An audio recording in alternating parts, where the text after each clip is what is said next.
திமுகவினுடைய இந்த இளைஞரணி மாநாடு குறித்த தனது பார்வையை பகிர்ந்து கொள்வதற்காக மூத்த பத்திரிகையாளர் திரு சிவப்பிரியன் நம்மோடு இணைப்பில் இருக்கிறார். அவரோடு பேசலாம். சார் வணக்கம். திமுகவினுடைய இந்த இளைஞரணி மாநாடு பிரம்மாண்டமாக நடத்தப்படுவது தேர்தலை முன்கூட்டியே திமுக அணுக தொடங்கி இருக்கிறது என்று பார்க்க வேண்டுமா, அல்லது ஒரு ஸ்ட்ராட்டஜிக்கலான ஒரு அணுகல் அப்படின்னு பார்க்கணுமா? ரெண்டு விதத்திலையும் பார்க்கலாம். இதை பொறுத்த வரைக்கும் திமுக இந்த சட்டமன்ற 2026ஆம் ஆண்டு சட்டமன்ற தேர்தலுக்கு கிட்டத்தட்ட ஒரு வருடமாகவே தங்கள் தொண்டர்களை தயார்படுத்தி கொண்டிருக்கிறார்கள். அதன் ஒரு கட்டமாக அவங்க ஒவ்வொரு மண்டல வாரியாக பூத் கமிட்டி மீட்டிங்ஸை நடத்துறாங்க. அதன் பிறகு முப்பெரும் விழாவை வழக்கமாக திருச்சி போன்ற நகரங்களில் நடத்துவதை விட்டுவிட்டு இந்த முறை கரூருக்கு சென்றார்கள். ஸோ அதே போன்று முதல்வர் தன்னுடைய மாவட்ட வாரியாக பயணங்களை எல்லாம் முக்கிய மாவட்டங்களுக்கு செல்வது, அங்கே தங்குவது, அங்கே இருக்கின்ற கட்சிக்காரர்களை பார்ப்பது, அவர்களோட உரையாடுவது, அதை ஒரு ஸ்ட்ரக்சர்டா பண்ணிட்டு வராங்க. ஸோ என்னன்னா, ஒண்ணு அவங்க எலெக்ஷனுக்கு ப்ரிப்பேர் ஆகிற அதே சூழ்நிலையில அவங்க நாங்க ஏற்கனவே எங்களுடைய ப்ரிப்பரேஷன் பெட்டரா இருக்கு, எங்களோட இன்ஃப்ராஸ்ட்ரக்சர் கீழே ரொம்ப ஸ்ட்ராங்கா இருக்கு அப்படிங்கிற அந்த இன்ஃப்ராஸ்ட்ரக்சரை மற்ற கட்சிகளுக்கு அவங்க ஃபிளாண்ட் பண்றாங்க. ரொம்ப பெருமையாக எங்களிடம் இதெல்லாம் இருக்கிறது, இதையும் மீறி எங்களை உங்களால் வெல்ல முடியாது தேர்தல் அப்படிங்கிற அந்த ஸ்ட்ராட்டஜிக்கு தான் திமுக போகுது. இன்னொன்னு, இப்ப இளைஞரணி மாநாடு அப்படிங்கிறது குறிப்பா தமிழ்நாட்டில் இருக்கக்கூடிய இளைஞர்கள் எல்லாம் தமிழக வெற்றி கழகம் ஓட்டு போடுவார்கள் அப்படின்னு சொல்லப்படுது. அதான் பெரும்பான்மையான இளைஞர்கள் இப்ப காலேஜ் முடிச்சுட்டு வர்றவங்க, இந்த ஃபர்ஸ்ட் டைம் ஓட்டர்ஸ் எல்லாம் விஜய் அவர்களுடைய கட்சிக்கு அவருடைய அவருடைய அந்த சினிமா கரிஸ்மா, அவர் ஒரு சேஞ்ச் ஏஜென்ட்டா தமிழ்நாட்டுல தன்னை ப்ரொஜெக்ட் பண்ணிக்கிறாரு. அது போன்ற விஷயங்களுக்கு மக்கள் ஈர்க்கப்பட்டு இளைஞர்கள் விஜய் பக்கம் செல்லுறாங்க அப்படின்ற ஒரு பார்வைய திமுக அவங்களோட ஓன் யூத் விங்க வச்சு அவங்க அதை கவுண்டர் பண்றாங்க. இல்ல, இளைஞர்கள் எல்லாம் விஜய் கிட்ட மட்டும் இல்ல, எங்க கட்சியுமே இருக்கிறாங்க, இளைஞர்கள் படை எங்க கட்சியுமே இருக்குது, நாங்க தான் முதல்ல இளைஞர் அணியை தொடங்கணும் அப்படிங்கிற அந்த விஷயத்திலயும் அவங்க ரொம்ப ஸ்ட்ராட்டஜிக்கலா இந்த தேர்தலை ரொம்ப அணுகுறாங்க. அதுவும் எப்படின்னா செக்ஷன் வைஸ் அணுகுறாங்க. இப்ப ரெண்டு நாளைக்கு முன்னால நாம முதல்வர், துணை முதல்வர் போன்றவர்கள் கலந்து கொண்ட ஒரு கவர்மெண்ட் ஃபங்க்ஷன் பார்த்தோம். பெண்களை மையமாக கொண்ட அந்த ஃபங்க்ஷன், அது கூட கவர்மெண்ட் ஃபங்க்ஷனா இருந்தாலும் கூட இந்த ஆட்சியில் பெண்களுக்கான என்னென்ன திட்டங்கள் இருக்கிறது, என்னென்ன சாதனைகளை பெண்கள் செய்துள்ளார்கள் அப்படிங்கிற ஒரு விஷயத்த அவங்க ரொம்ப பவர்ஃபுல்லா அதை மக்கள் கிட்ட கொண்டு போறாங்க. ஸோ அவங்களுடைய மூவ்ஸ் கிட்டத்தட்ட 1.5 வருடங்களாவே அவங்களோட மூவ்ஸ் எல்லாமே 2026 தேர்தலில் எப்படி வெற்றி பெறுவது அப்படிங்கறத நோக்கி தான் இருக்கிறதா நான் பாக்குறேன். திரு சிவப்பிரியன்,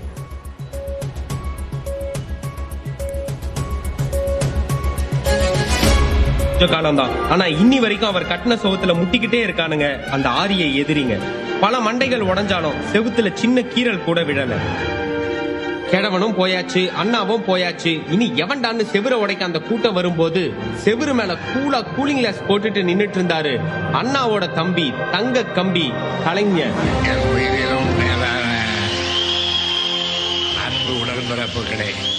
ஊருக்கு வெளியே செவுர உடைக்க ஒரு கூட்டம், ஊருக்குள்ளேயே செவுர உடைக்க சிறு கூட்டம்னு இருந்தாலும் சும்மா சுத்தி அடிச்சாரு தலைவர் கலைஞர். பெரியார் கிட்ட படிச்ச சமூக பாடம், அண்ணா கிட்ட கத்துக்கிட்ட அரசியல் வித்தன்னு ரெண்டுத்தையும் சேர்த்து இறங்கி செஞ்சார். சில புதுவித ஆரிய எதிரிகளையும் எதிர்கொள்ள வேண்டி இருந்தது கலைஞருக்கு. எவனா இருந்தாலும் வாங்கடான்னு இன்னும் ஒவ்வொரு பாலையும் பவுண்டரிக்கு தெரிக்க விட்டாரு. ஆரிய கூட்டத்தை எதிர்த்து சண்டை செய்யறது ஒரு பக்கம், தன்னுடைய ஊர்ல வாழ்ற மக்களுக்கான வளர்ச்சியை செய்யறது ஒரு பக்கம்னு ரெண்டுத்தையும் விடாம இழுத்து புடிச்சு செஞ்சாங்க இந்த 3 தலைவர்களும். சமூக நீதி, சம வாய்ப்பு, சுயமரியாதை, கல்வி, சுகாதாரம், தொழில்நுட்ப வளர்ச்சின்னு மக்கள் நலன் சார்ந்த ஒவ்வொரு விஷயத்தையும் நிகழ்த்தி வரலாறு படைச்சிருக்காங்க இந்த தலைவருங்க. ரொம்ப நாள் கழிச்சு கொஞ்சம் அசந்த நேரத்துல திருட்டுத்தனமா செவுர்ல அங்கங்க காவி பெயிண்ட் அடிக்க முயற்சி பண்ணிட்டு இருக்கானுங்க. அதுவும் சமீபமா ஊருக்குள்ள இருக்க சில உதவாக்கரைங்க, டயரை நக்கி படைக்கிற அடிமுட்டால் அடிமைகளை எல்லாம் வச்சு இந்த தடவையாவது செவுரு இடிச்சிடலான்னு பாக்குறானுங்க. ஆனா அவனுங்களுக்கு ஒரு விஷயம் புரியல. பெரியார் இல்ல நினைச்சா அண்ணா வந்தாரு, அண்ணா இல்ல நினைச்சா கலைஞர் வந்தாரு, இன்னைக்கு கலைஞர் இல்ல நினைச்சு செவுரு இடிக்க வரானுங்க. அவனுங்களுக்கு தெரியல, பெரியார், அண்ணா, கலைஞர் ஆகிய தலைவர்களுக்கான மொத்த தளபதியா நம்ம தலைவர் இருக்காரு. ஜகயுகம் ஆடவா நிலைவா முதல்வா திராவிட இனமானத்தை அடகு வச்சு அடிமைகள் போட்ட ஒவ்வொரு கையெழுத்தும் தமிழ்நாட்டை 100 வருஷம் பின்னாடி கொண்டு போச்சு. அத்தனையையும் சரி செஞ்சு இன்னைக்கு மீண்டும் சமூக நீதி பாதையில தமிழ்நாட்டை முன்னோக்கி நடபோட வைக்கிற திராவிட மாடல் திட்டங்களுடைய நாயகன் தளபதி மு.க. ஸ்டாலின் அவர்களுடைய ஆளுமை திராவிட பெருஞ்சுவருக்கு அந்த பக்கம் எதிரிகளை தடுத்து நிறுத்தி இருக்கு. போர் இன்னும் முடியல. இயக்கம் தடுப்பு சுவரா ஒரு பக்கம் நிக்க, இளைஞர் கூட்டம் தீப்பொறியா கிளம்பி இனப்பகையை முடிக்க வேண்டிய நேரம் இது. இது எங்க ஊரு. எங்க ஊருக்குள்ள 1000 பிரச்சனை இருக்கு, 10,000 நல்ல விஷயங்கள் இருக்கு. அதை நாங்க பாத்துக்கிறோம். நீ என்னைக்கா இருந்தாலும் செவருக்கு அந்த பக்கம் தான். இன்னைக்கு இல்ல, என்னைக்கா இருந்தாலும் உன்னால எங்க செவருல இருந்து ஒரு செங்கலை கூட புடுங்க முடியாது. ஏன்னா செவரை காத்து நிக்கிறது யாருன்னு தெரியும்ல.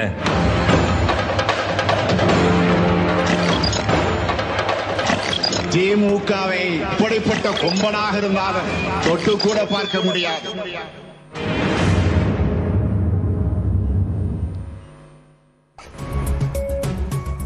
தொடர்ந்து கருத்தை பகிர்வதற்காக மூத்த பத்திரிகையாளர் சிவப்பிரியன் இணைப்பில் இருக்கிறார்.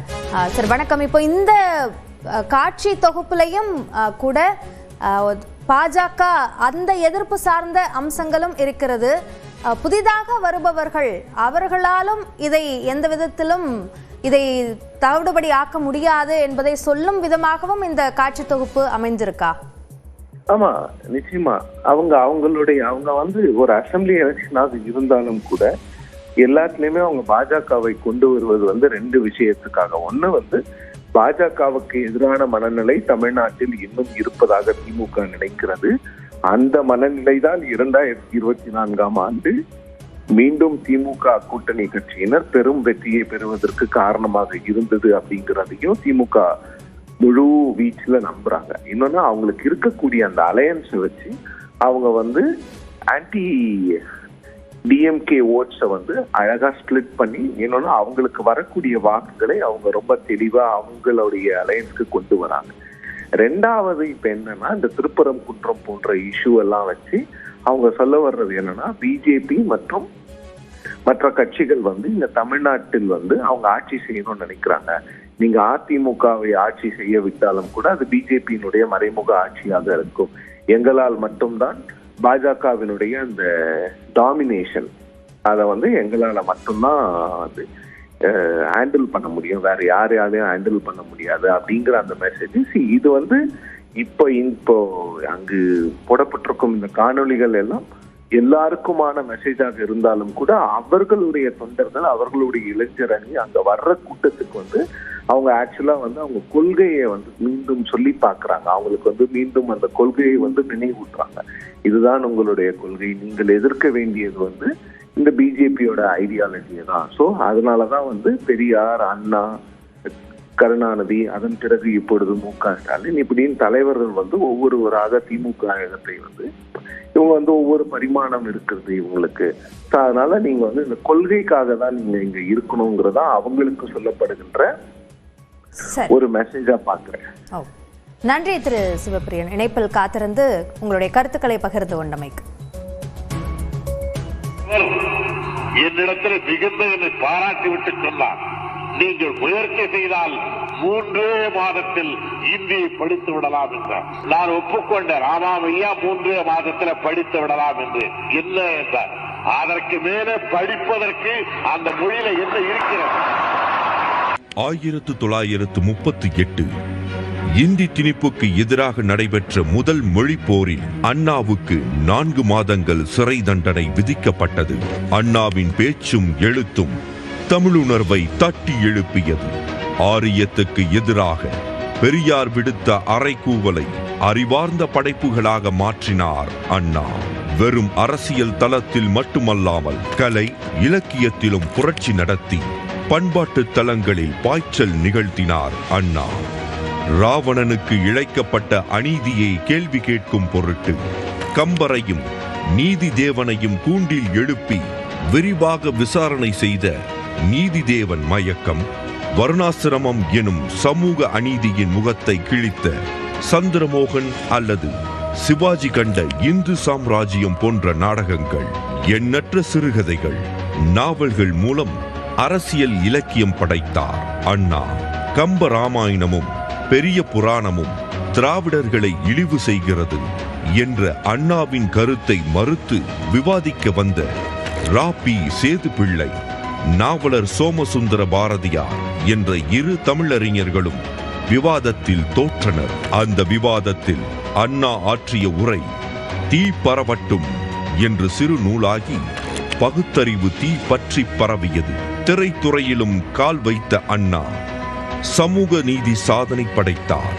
கடவுள் பெயரிலும் அரசர்கள் பெயரிலும் திரைப்படங்கள் வெளியானதை மாற்றி வேலைக்காரி எனும் தலைப்பில் அண்ணாவின் எழுத்தில் திரைப்படம் வெளியானது எளிய மனிதர்களுக்கான பெரிய வெற்றி. அண்ணாவை தொடர்ந்து கலைஞர், நாவலர் நெடுஞ்செழியன், பேராசிரியர் அன்பழகன், முரசொலி மாறன், ஏவிபி ஆசை தம்பி, சிபி சிற்றரசு, எஸ்.எஸ். தென்னரசு என்று மேடை பேச்சிலும் கலை இலக்கியத்திலும் புரட்சி செய்ய தம்பிகளை தயார்படுத்தினார். அண்ணாவும் அவரது தம்பிகளும் வந்த பிறகுதான் நமஸ்காரம் வணக்கம் ஆனது, அபேட்சகர் வேட்பாளர் ஆனது. வடமொழியும் மூட நம்பிக்கையும் ஆக்கிரமித்த நாடகம் சினிமாக்களில் தமிழையும் பகுத்தறிவையும் கொண்டு வந்தது அவர்கள்தான். பெரியாருடன் கருத்து மாறுபாடு ஏற்பட்டு 1949 செப்டம்பர் 17 திராவிட முன்னேற்ற கழகத்தை தொடங்கினார் அண்ணா.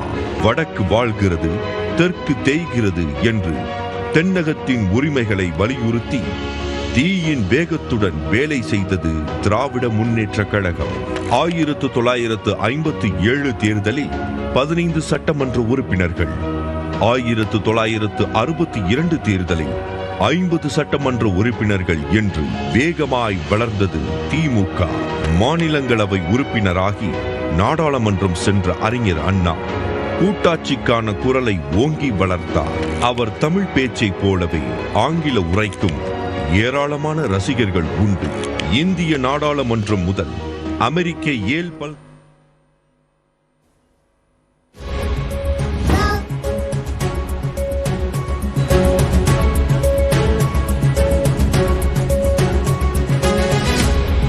திருவண்ணாமலையில் நடைபெறும் வடக்கு மண்டல இளைஞரணி மாநாட்டு இடத்திற்கு முதலமைச்சர் மு.க. ஸ்டாலின் வந்திருக்கிறார்.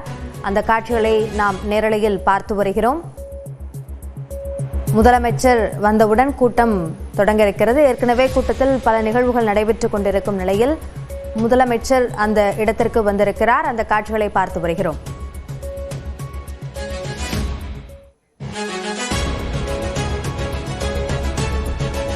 மாநாடு நடைபெறும் இடத்திற்கு முதலமைச்சர் மு.க. ஸ்டாலின் வருகை தந்திருக்கும் நிலையில் இது குறித்த கூடுதல் விவரங்களை நம்முடைய சிறப்பு செய்தியாளர் கோகுலிடம் கேட்கலாம். கோகுல், முதலமைச்சர் அந்த இடத்திற்கு வந்திருக்கிறார். அடுத்ததாக என்னென்ன நிகழ்வுகள் நடைபெற இருக்கின்றன அவர் வந்தவுடன்? வடக்கு மண்டல இளைஞரணி நிர்வாகிகள் கூட்டத்தில் சிறப்புரையாற்ற முதலமைச்சர் மு.க. ஸ்டாலின் தற்பொழுது நிகழ்வுக்கு வந்திருக்கிறார். அவருக்கு உற்சாகமான வரவேற்பு அளிக்கப்பட்டு வருகிறது. இன்னும் சற்று நேரத்தில் அவர் மேடையில் இருக்கிறார். அவர் வருகையொட்டி தொண்டர்கள் அவருக்கு கரகோஷத்தோடு உற்சாக வரவேற்பு அளித்துக் கொண்டிருக்கிறார்கள். குறிப்பாக வடக்கு மண்டல இந்த இளைஞரணி நிர்வாக சந்திப்புல வர இருக்கக்கூடிய சட்டமன்ற தேர்தலில் இளைஞரணி நிர்வாகிகளுடைய செயல்பாடுகள் எவ்வாறு இருக்க வேண்டும், சட்டமன்ற தேர்தல் களத்தில் எவ்வாறு பணியாற்ற வேண்டும் உள்ளிட்ட பல்வேறு ஆலோசனைகளை முதலமைச்சர் இந்த கூட்டத்தில் வழங்குவார் என எதிர்பார்க்கப்படுகிறது. ஏற்கனவே துணை முதலமைச்சர் வந்து நிர்வாகிகளுக்கு நினைவு பரிசெல்லாம் வழங்கி பெரியார் குறித்தும் அண்ணா குறித்தும் திராவிட சித்தாந்தங்கள் குறித்தெல்லாம் காணொலிகள் வெளியிட்டிருக்கக்கூடிய நிலையில தற்பொழுது முதலமைச்சர் நிகழ்வில் கலந்து கொள்ள வந்த அமைச்சர்கள், சட்டமன்ற உறுப்பினர்கள் எல்லாம் ஏற்கனவே இருக்கக்கூடிய நிலையில் முதலமைச்சருக்கு உற்சாகமான வரவேற்பை அளித்துக் கொண்டிருக்கிறார்கள். 1,30,000 நிர்வாகிகள் இந்த வடக்கு மண்டலத்தில் இளைஞர்கள் நிலை அனைவரும் எழுந்து